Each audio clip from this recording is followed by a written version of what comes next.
Spoilers ahead! We won't cover any leaks or unofficial announcements in this video, but if you're avoiding trailers and news for Pokemon Legends ZA, skip to this part of the video. What's your favorite kind of Mega Evolution? Are you a fan of simpler designs that don't really change much about the look of the Pokemon and just add some new features on? Do you like the designs that drastically change the visuals, shape language, and personality? Or perhaps you prefer Megas that are a little bit more goofy, trying less to look like X Pokemon but even more powerful, and instead embracing the sillier aspects of the original Pokemon. Me? I have a soft spot for every genre of Mega Evolution. I love how these designs can take a Pokemon that I don't really care about and make it more interesting, or take a design that I already enjoy and give me more of what I like about it. The newest Pokemon game promises to deliver more of what we love about Megas, and more of what we love to hate. It also gives us an opportunity to see some long-awaited Megas made official, such as Mega Dragonite and the once memeable Dragonite-ite, Mega Meganium, and the Mega Fire Pig Pokemon, Emboar. Did you know that Emboar's Pokedex category is the Mega Fire Pig Pokemon? Gotta be the coolest Pokemon category ever. Today, as part of a time-honored, subjectively tradition of predicting new designs for an upcoming Pokemon game, I'll be designing some new Mega Evolutions for the starters, Meganium, Feraligatr, and Emboar. Now, I have not looked at any of the leaks for this game, so I don't know how close I'm getting to the official designs with my Mega Evolutions, or if these Pokemon are even getting Mega Evolutions at all. Maybe they'll get regional variant evolutions, which personally I might prefer over Megas. Either way, let me know what you think of my designs down in the comments without spoiling anything for those of us who haven't looked at the leaks yet. It's fun to go into these games and get surprised by some of the new designs. Alright, we'll save the best for first. My favorite design I did out of these three is Mega Emboar, the Mega Fire Pig Pokemon. For this design, I had the urge to change a lot about the original Pokemon, both physically and in its personality. Emboar's current personality is a little ambiguous. It kinda just gives off tough guy vibes. What if we got a little more specific with it, altering the vague wrestling concept and playing up the fighting type by incorporating some kung fu into the design? Mega Emboar burns much hotter than its previous form, but it's a smoldering burn, like the hot coals at the very bottom of a fire. It has honed its inner flame into a martial art and flexes its strength not with brute force, but with meticulous, disciplined strikes. It seems pretty obvious, but Kung Fu Panda and the amazing concept art by Nico Marley really influenced me in this design. Having such a large, bulky silhouette execute martial arts stances creates a really fun juxtaposition between weight and flexibility. A lean, muscular fighter who can pull off a strong Kung Fu stance is menacing, but a 330-pound pig man who could stand like this?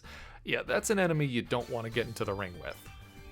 The main focus of this design is the fire beard, which I've sculpted into these glowing prayer beads. Emboar's eyebrows have merged into a singular, wispy cloud that emanates from above the fiery collar. The whole design is meant to emulate smoldering coals rather than a blazing inferno. Most of the body remained the same, with a few extra bits and bobs to push it into the Mega territory.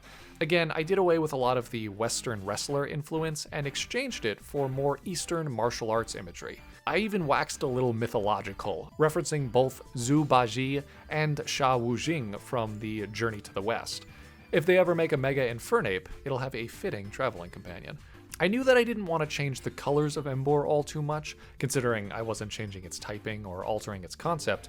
I experimented with a few palettes, tweaking the gray accent color I was adding to Emboar's default color scheme. This pop of light gray added that extra push to really help this feel like a Mega, as well as drawing focus towards key elements of the design. The real project in this design was the final rendering of the beads. Usually I try to emulate the official Pokemon art style with my Fakemon designs, but I couldn't find any official key art that had the same effect I was trying to go for. I used my Poketo brushes to work in values in a way similar to my other art, layering light onto dark and using a lot of saturation in my values. It's a little different, but I think it really paid off. If you like my final rendering of this design and are interested in making some Mega designs of your own, consider picking up our Poketo brush pack from our Gumroad. This digital brush pack was made by my wife and fellow artist Claire to emulate the official Pokemon rendering style, from Gen 1 all the way up to the modern day. A purchase would help support 2 independent artists and help you create art like mine. The link is down in the description.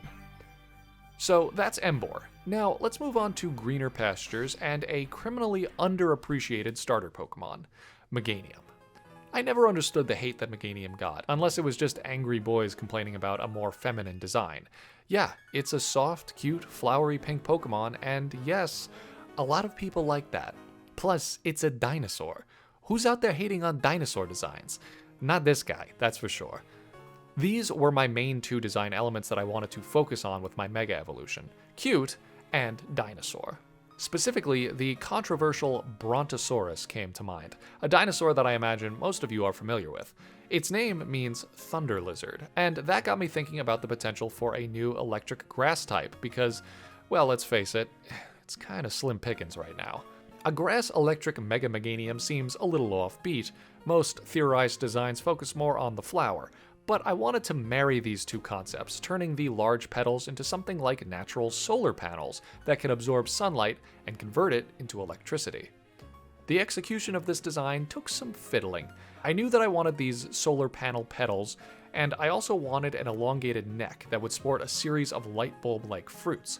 These fruits would light up in sequence as Mega Meganium charged up in attack, but I had to figure out how to put them on the neck without them feeling too tacked on. Claire mentioned that my initial sketch looked too balanced, and suggested adding more dynamic shapes to the flower so that it felt more exciting, more like a Mega. This was some really good feedback, and I recycled some of my initial ideas into a brand new look that definitely felt more like an electric type, more like a towering dinosaur, and just more like a good design. I was also working on this design live on stream, and chat suggested adding a gradient to the solar panels to up the electric factor and to help it feel more like a modern Mega. Between the 4 different accent colors on the leaves, the pink of the petals, and the white underside of the neck, this design definitely falls on the give me more end of the Mega Evolution spectrum. It doesn't entirely change the original design, but it does add an entirely new element that might make some of the Meganium haters rethink their original opinion of the Pokemon. I'm very tempted to take Chikorita as my starter Pokemon in Legends ZA, and if Mega Meganium looks anything like this, my decision is made all the easier. And that brings us to Mega Feraligatr. The son of a bitch. I don't mean to be rude, I really struggled with designing a Mega Feraligatr. I know, it's shocking. Jack, the guy who designed 30 dragons over the course of 30 days, can't come up with a cool reptilian monster design? The problem with Feraligatr is that it just doesn't have a secondary concept. It's kinda just a blue anthropomorphic alligator with some Godzilla spines. This isn't to say that I don't like Feraligatr's design, I do, but when compared to other crocodilian Pokemon, it just feels underbaked. A good artist shouldn't let this conquer him, though. Surely I can come up with a cool secondary concept of my own and use that to design a Mega. I started to think about cool type combinations, like water and steel. It would work well for Feraligatr. Between its powerful jaw and armored hide, the addition of a steel typing seems like a no-brainer. I also dialed up the ape-like arms of the Pokemon, making it look so bulky that it needs to become quadrupedal to support its own weight. The armored scales on its arms were adapted into iron bands to use as defensive shields and as powerful weapons.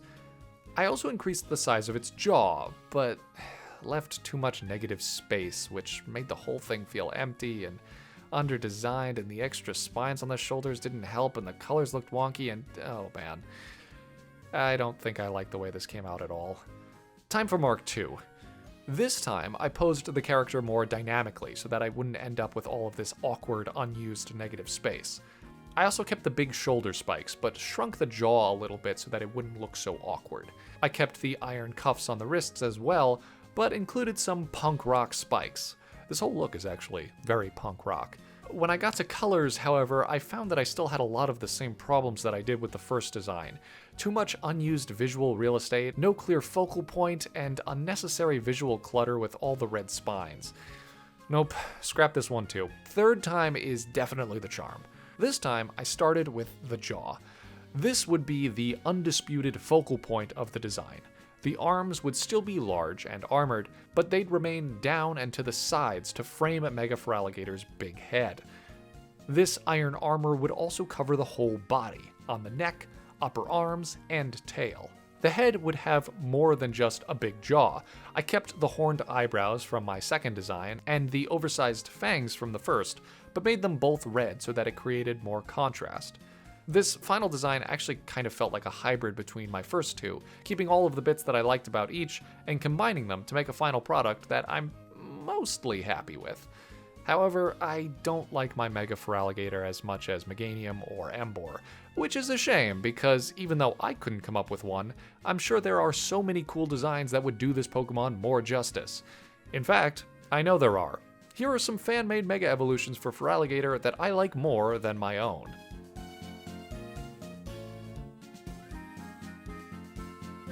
Which one of the Megas I designed today was your favorite? What are you hoping from Pokemon Legends ZA in terms of these starters?